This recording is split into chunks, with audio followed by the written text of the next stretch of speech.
अधिक मास की महाशिवरात्रि के बाद आपको पार्थिव शिवलिंग पूजा कैसे विसर्जित करनी है, कौन सी चीज आपको जरूर खानी है, व्रत कब खोलना है, आइए बताते हैं।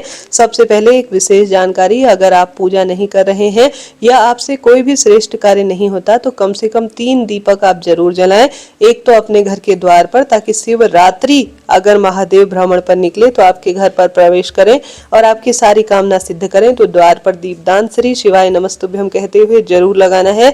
अगर बेलपत्र का पेड़ आपके घर या कहीं भी आसपास है तो वहां आप दीपदान करें। अगर बेलपत्र नहीं है तो तुलसी माता के समक्ष भी दीपदान करना पुरुषोत्तम महीने में बहुत सफल माना जाता है। तीसरा दीपदान अपने घर की तुलसी माता के साथ साथ घर के मंदिर में करना चाहिए। हालांकि गुरुजी बताते हैं मासिक शिवरात्रि पर शिव मंदिर बेलपत्र पेड़ की जड़ में और द्वार पर दीपदान जरूर करें, परंतु इसमें बदलाव भी किया जा सकता है।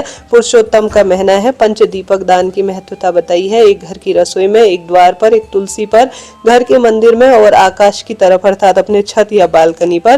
तो यह दीपदान जरूर करें। अब आपको सामग्री कैसे विसर्जित करनी है, शास्त्रों में लिखा गया है जब भी पार्थिव अर्थात मिट्टी का शिवलिंग होता है तो खंडित होने का भय रहता है। ऐसे में पार्थिव शिवलिंग को रात भर अपने घर नहीं रखा जाता है। सिर्फ और सिर्फ यह है जब हम जो सावन में पूजा आती है ना, हरतालिका तीज की 4 पहर की पूजा होती है तभी रखते हैं, नहीं तो अन्य दिनों कभी भी रात्रि भर शिवलिंग नहीं रखना चाहिए घर में। पूजा के 1 घंटे के बाद या आधे घंटे के भीतर ही शिवलिंग को विसर्जित कर देना चाहिए, ऐसा शास्त्रों में लिखा है। खंडित होने के बाद फिर उतना अच्छा नहीं माना जाता है। खंडित हो जाए तो दोष नहीं लगता है, क्योंकि मिट्टी की वस्तु है, अपने आप को बिल्कुल भी शंका में न डालें। अब आप सभी ने दीपदान किया, अब आपको कैसे विसर्जित करना है सुनिएगा। आप सभी को सरल विधि से सबसे पहले आपकी पूजा हो जाए तो आप पूजा के 10 मिनट के भीतर, 15 मिनट के भीतर प्रसाद हटा लीजिए। प्रसाद अपने घर के सदस्यों को वितरित कर लीजिए, स्वयं भी ग्रहण कर लीजिएगा।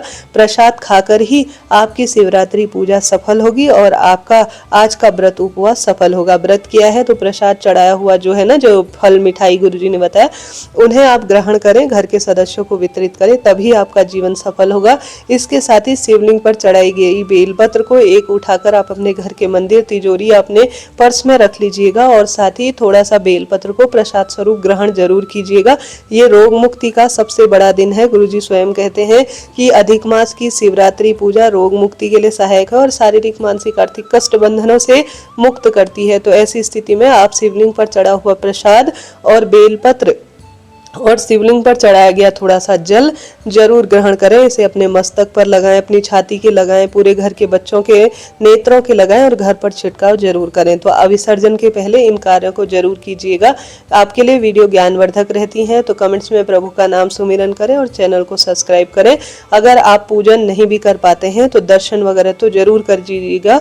गुरु जी को पूजा करते हुए देखना साक्षात अधिक मास में चमत्कार से कम नहीं है। उसके बाद आप शिवलिंग को स्पर्श करते हुए कहें कि हे श्री महादेव, हे श्री नारायण के पुरुषोत्तम महीने में मैंने आपके पूजन किया। यह पूजा स्वयं श्री रामचंद्र जी ने की थी, भगवान श्री कृष्ण ने की थी। इस पूजा का प्रभु जी मुझे सुंदर परिणाम दीजिए। ऐसा शिवलिंग को स्पर्श करते हुए, देखते हुए आपको बोलना है। प्रणाम करते हुए भूल चूक के लिए जो पूजा में कमी रही हो उसके लिए आपको क्षमा प्रार्थी होना है और अपने जो कष्ट है, पीड़ा है, शारीरिक, मन जो बात है वह अपने पिता स्वरूप महादेव के पार्थिव शिवलिंग को देखते हुए आपको कह देना है और क्षमा भी मांगनी है कि प्रभु जी पूजा में कोई त्रुटि रही हो तो हमें क्षमा करें। ऐसी प्रार्थना करते हुए अपनी पूजा के निमित्त अब आप सभी को विसर्जन करना शुरू करना है। देखिए रात्रि का समय है, संभव हो तो आप अपने घर पर ही विसर्जन करें, नहीं तो किसी पवित्र नदी, कहीं कुआं इत्यादि है तो वहां विसर्जित कर सकते हैं, नहीं तो सबसे अच्छा रहता है घर पर विसर्जन करना। बहुत सरल इसकी प्रक्रिया रहती है, परंतु कुछ चीजें विसर्जित नहीं की जाती हैं। सुनिएगा वो कौन सी वस्तु है। आप सभी को सरल विधि से सबसे पहले जो आपने पुष्प चढ़ाए हैं, शमी का पत्ता चढ़ाया है, इन सबको अलग कर लीजिए। फिर एक प्लेट लीजिए, कोई भी गहरा बर्तन, बाल्टी साफ हो, इस बात का ध्यान रखें। कोई डोंगा आप ले सकते हैं, कोई भी वस्तु आप ले लीजिए और उससे आप पूजा जो है, जो विसर्जन है वह करना शुरू कर दीजिए। प्लेट सबसे पहले जिस भी वस्तु पर आप घर पर विसर्जन कर रहे हैं तो सबसे पहले उसमें गंगा जल मिलाएं। परंतु विसर्जन करने का भी एक नियम होता है। जो शिवलिंग होता है ना, जहाँ से जल बहता है नीचे की ओर, वो आपके घर की तरफ होना चाहिए, तभी आपका विसर्जन सफल होगा। आधा अधूरा ज्ञान बतलाते तो सब हैं, परंतु उसका विधान बहुत कम लोग जानते हैं। जहाँ से जल बहता है ना, अंतिम छोर जलाधारी का, तो आपके घर की तरफ होना चाहिए। जब भी आप विसर्जन करें इस बात का ध्यान रखें।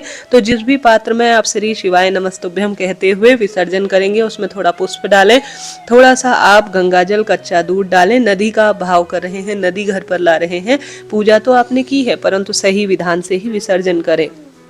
अब आप सभी को शिवलिंग जो है ना, आपने विसर्जित जो सारी चीजें चढ़ाई हैं, उनमें से जो दान देने योग्य है, जैसे कुछ दक्षिणा आपने रखी है, कुछ चीजें रखी है, अगर आपसे दान हो पाता है तो दान दे दीजिए। नहीं तो जो चीजें हैं जो धरती पर हमें मिली हुई हैं, धरती के द्वारा, प्रकृति द्वारा, उन्हें प्रकृति पर ही समाहित करने का समय है।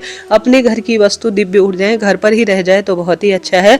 अपने घर का जो गमला है, जिस पर आपने तसला है या किसी में गंगा जल भरा हुआ है या जल भरा हुआ है, उसमें श्री शिवाय नमस्तुभ्यम कहते हुए फूल, पत्ती, चावल, जो भी चीजें आपने चढ़ाई हैं, जो भी चीजें आपने समर्पित की है, सभी को आप नदी में विसर्जित करने के भाव से समर्पित कर दीजिएगा। फिर इसे अपने घर के, जब यह पूर्ण रूप से विसर्जित हो जाए रात भर में, तो सुबह उठकर पवित्र नदी के तट पर या अपने घर पर लॉन है या अपने घर पर कोई गमला है, तो इस पार्थिव शिवलिंग को उसमें छोड़ दीजिए। पर कुछ वस्तु अपने पास जरूर रखें, जैसा मैंने बताया, बेलपत्र, एक दाना चावल का अपने घर की तिजोरी या भंडार घर में या रसोई घर में रख लीजिए। यह मां अन्नपूर्णा का वास रूप में जाना जाता है।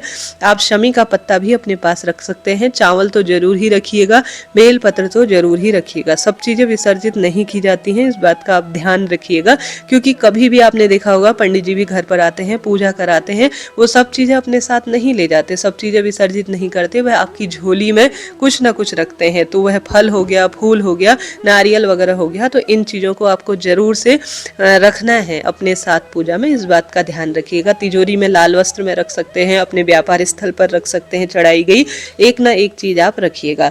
और जो चीज आप दान करने योग्य है, जैसे कि अभी अधिक मास का समय है, आपने सुहाग सामग्री ये सब चीजें चढ़ाई है ना, तो आप इन चीजों को सुहाग सामग्री के रूप में अपने पास भी रख सकते हैं, दान भी दे सकते हैं, तभी आपका कार्य सार्थक होगा। अभी के लिए इतना ही। गलती नहीं करनी है, आपको कोई भी चीज आपके पैरों में ना आने पाए, इस बात का ध्यान रखिएगा। कोई भी चीज पैरों में आती है तो वह ठीक नहीं मानी जाती। शिव पूजा की है तो विसर्जन भी सही विधि और नियम से ही कीजिएगा।